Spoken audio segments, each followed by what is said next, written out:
That, my friend, is a German World War II bomb detonator. It's completely harmless. I just come across a lot of videos that I haven't released earlier. A lot of you want to see more metal detecting videos, so I just thought I'll chuck it in there. This is about a field that I found many years ago. I called it the Field of Dreams.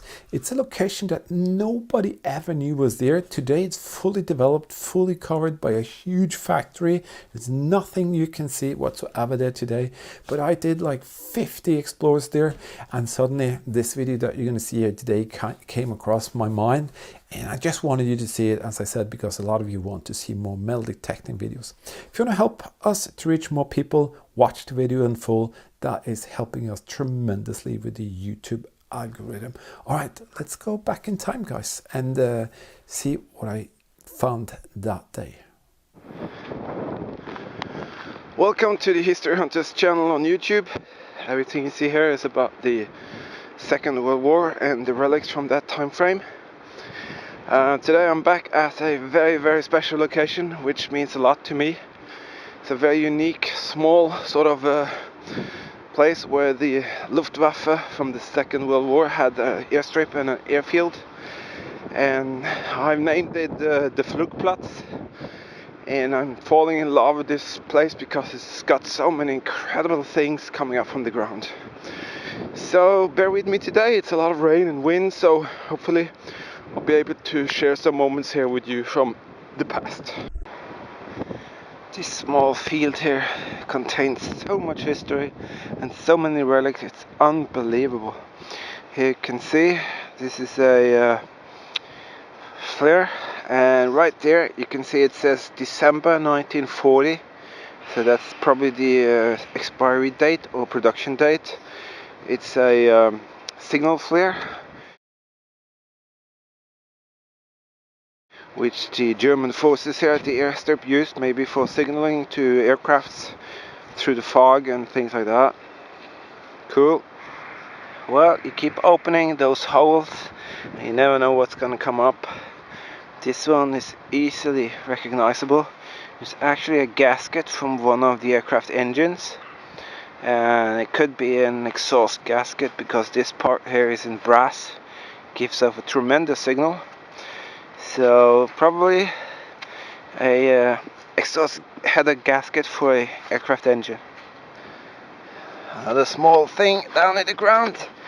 Looks like an aluminium part, and looks like it's round. Oh, it's quite big actually.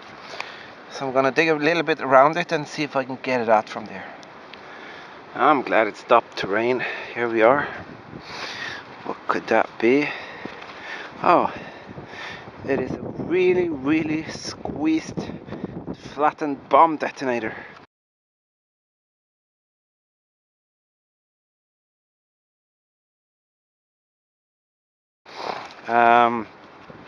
So many bomb detonators here. The EAS types, type 25, type 15. I'll show you a picture of what one of these would look like if it's untouched.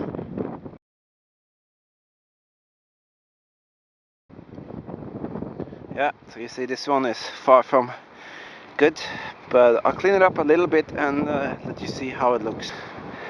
That machine is very good. Fifish F75 limited edition. Finds me a lot of stuff. Look at that. This is a piece of aluminium. Doesn't look too much now, but it's very cool to clean these parts and then afterwards finding out what they are, where they were on the aircrafts, and if there are some numbers you can even identify them by the numbers. So this one doesn't look too much right now, but I'll clean it and you can see what it actually is.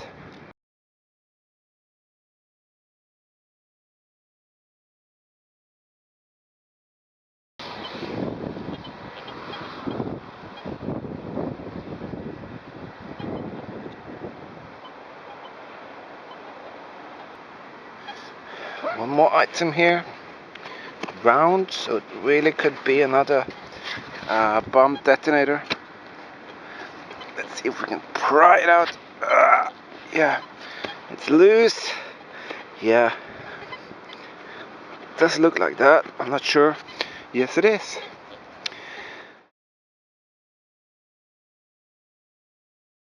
I don't know why, but I really like these detonators because they're so varied in the markings, and some of them are incredibly well preserved. This one is banged up, but I'll show you a picture of one that I have, which is very, very nice.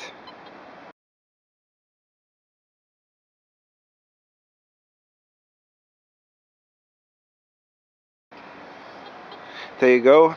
And you can have the on the top there would be a sort of like a cap, and the text would go like it says take off the cap before you charge it, stuff like that in German. And there are writings around here with numbers, so I find them very, very cool to dig into and find out more about.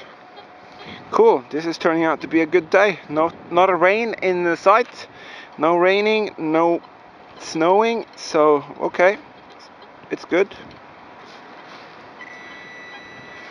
Keep coming up. Pieces from the aircraft. This is a aluminium piece which is integrated into this sort of steel whatever. I do believe I found something like that earlier, and I think there are some rivets here. Yeah, I think you can see on top there. I'm gonna clean that up and let's see what it is.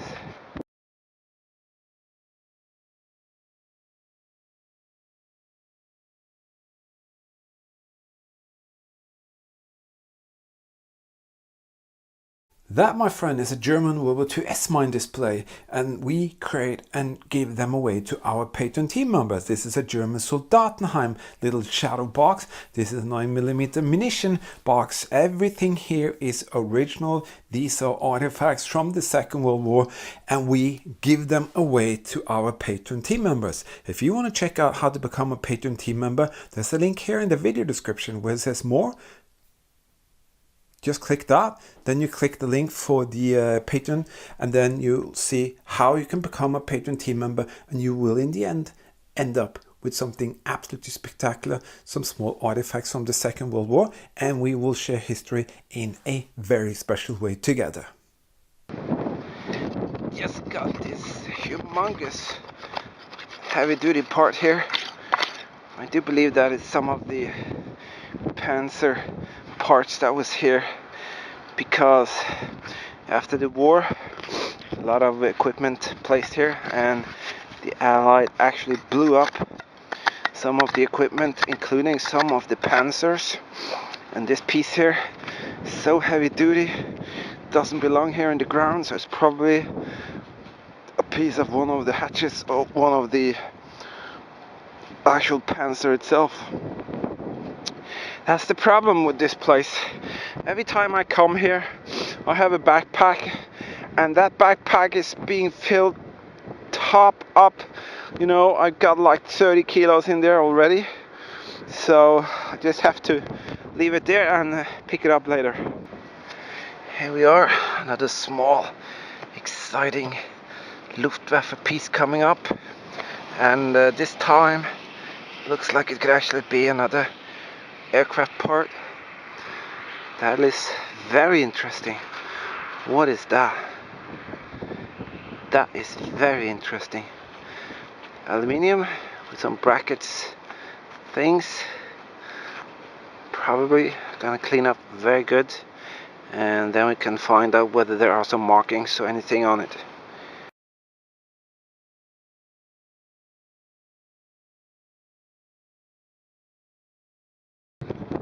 Have to use this digging tool here today because it's very muddy. Got this thing here, looks like a small cogwheel, probably from either an engine part or some of the gearboxes in the aircraft. They had different kinds of torque split dividers and things like that. Alright, I'll clean that up and we can see how that looks.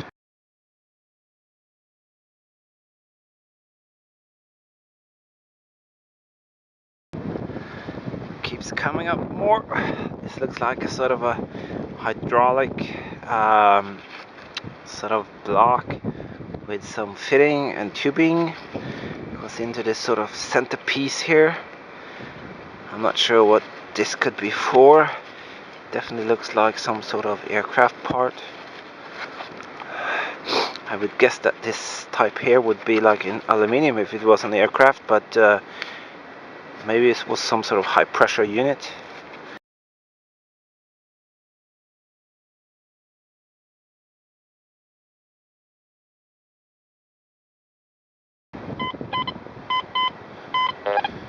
$80, $90. Let's see what that is.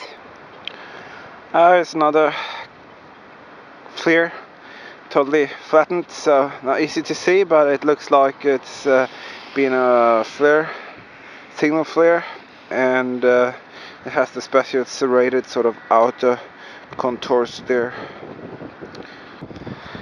This one doesn't look too much. Everybody would just discard and say, well, it's just a piece of nothing. Turn it around. You can see you have a couple of features there. And this is actually the Kappe und Dichtungsring for the bomb detonator. I'll give it a go and I'll clean it on the top there. And let's see if we can get some text out of it.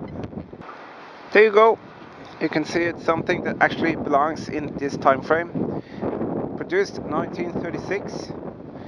Type 15, and it says Kappe und Dichtungsring von Beladen entfernen, remove the cap before charging it.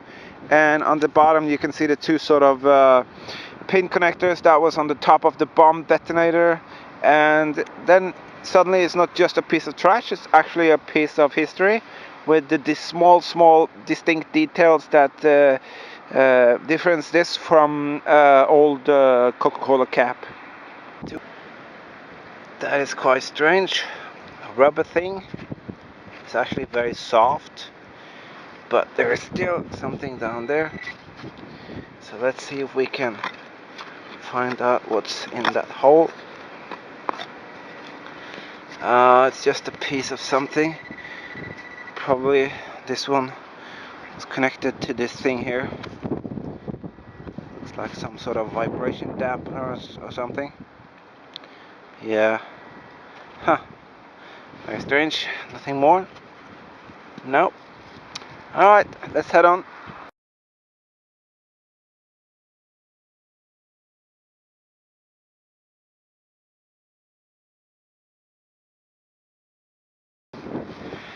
Another one.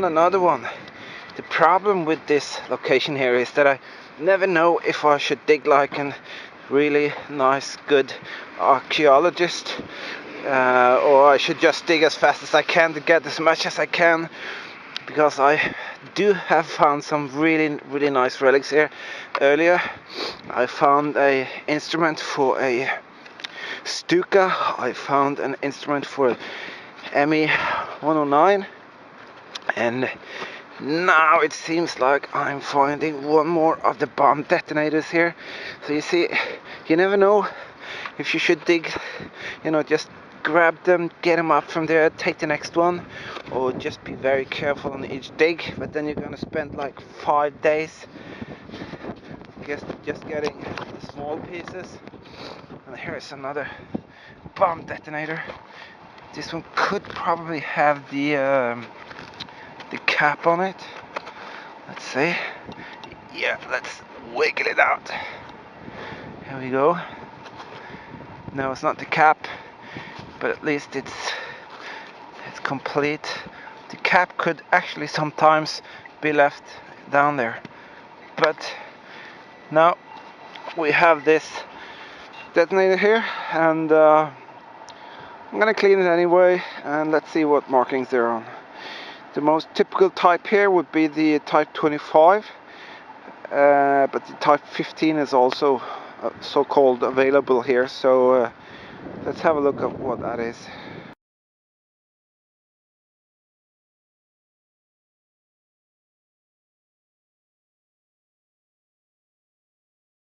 That is one incredible field of dreams, and guys, I found the artifacts. I still have them. Let's talk a little bit about that. But first, if you want to help us to go out and find and share even more history, you know, we have this super thanks feature here. That is basically your opportunity to help us out, to get some gasoline into the fuel tank of the camper van, and then boom, well, maybe the other way, go out and find and share even greater history. But guys, I am getting a bit nostalgic here now, because I'm going to show you many videos or episodes of this Field of Dreams. As I said, it's not there anymore, and these artifacts are 90% of them are from the German Luftwaffe aircraft that they destroyed after the war, and that the Germans just piled up pieces because they didn't need it during the war, or something was damaged and the aircraft was repaired, and blah blah blah. That's why all of these pieces are here. This is the gear. You did see that. I restored this how long is it ago? Maybe 15 years ago or something.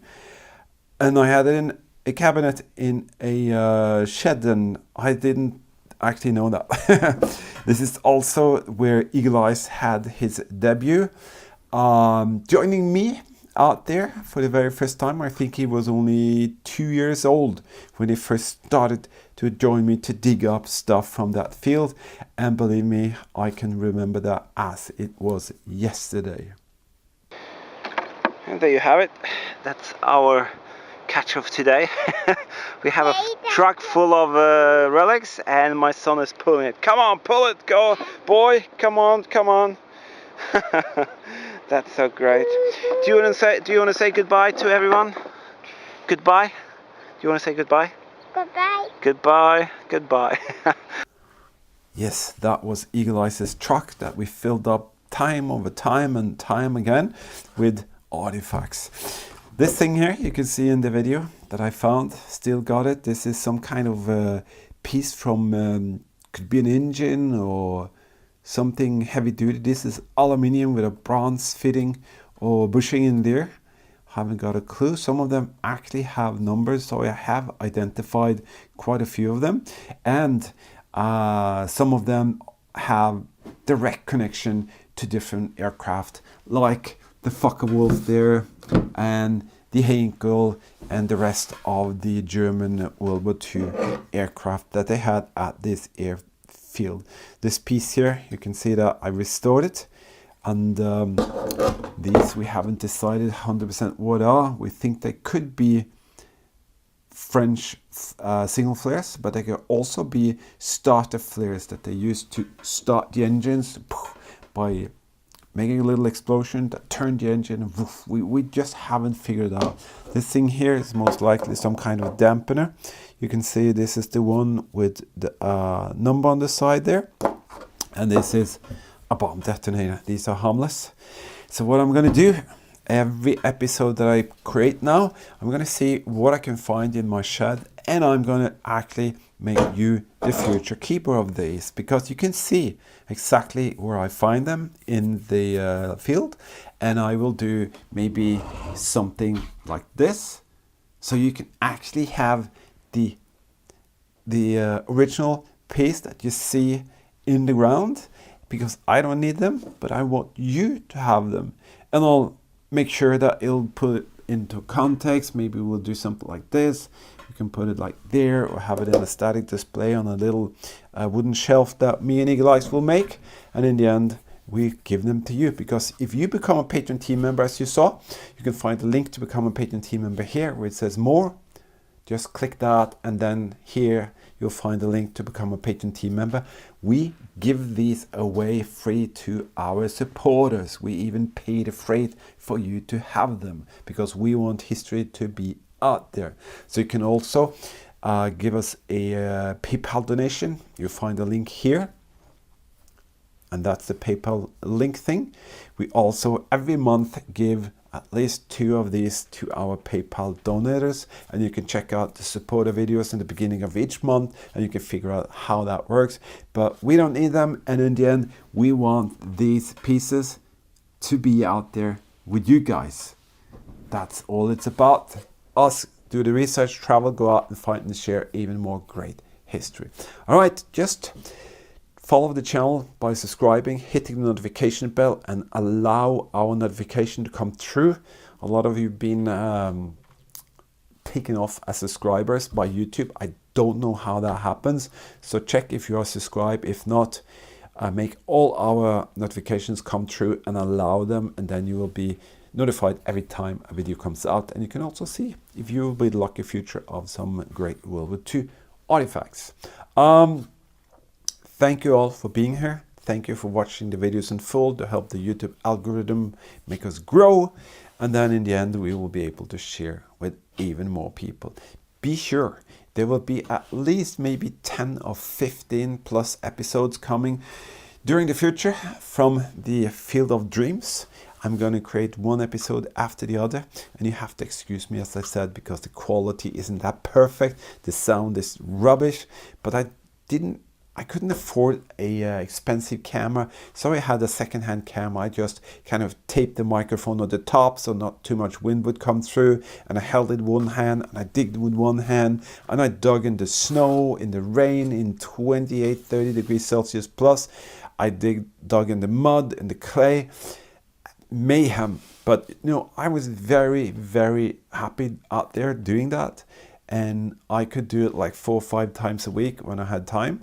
And it was just a absolutely incredible discovery. As I said, I've seen nobody there except for me, and I went there at least 50 times, and I can promise you, you will not believe some of the pieces that's going to be coming up that you see we find. We talk instruments for aircraft, we talk about tags with pilots' names, all kinds of things, and that's going to be very cool to share with you guys. But that's going to come in the future. I'm going to do them as soon as I can, and then you'll see them come out, and it's going to be Luftwaffe Field of Dreams, maybe part 1, 2, 3, and so on and so on. So definitely going to dedicate myself to do that as soon as I can. All right, thanks for staying here to the end. Absolutely appreciate it. And remember, history is everywhere and will be everywhere. Thank you for your kind support. Stay safe, and bye-bye.